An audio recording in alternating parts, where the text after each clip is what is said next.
na lang yun.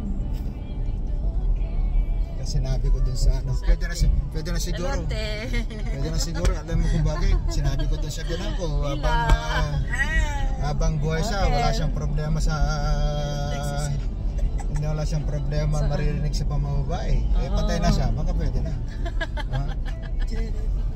Baka kami naririnig. Ante, hindi nang babae si Uncle? Wala ka naman nabalitaan, Uncle. Kasi yan, lalabas yan. Baka mamaya meron na palang anak sa labas, di mo alam. Sobrang malihim. Military, marunong marunong magtago, Uncle. Ate, merong gano'n. Marunong ka magtago, ang baho lalabas. Oo, Uncle, pero patay na. Mga iba patay na lumabas. Meron yun. Meron yun. Patay na, doon na. Lumabas. Lalabas yan. Pero pag patay na yung may gawa. Wala may parating na anak. Oo. Tanggapin lang, di ba? At least may lahi. Kasi parang kung lalaki, ante, di ba? At least may remembrance. Kailangan namin nakalaki yung Francis Magalo na.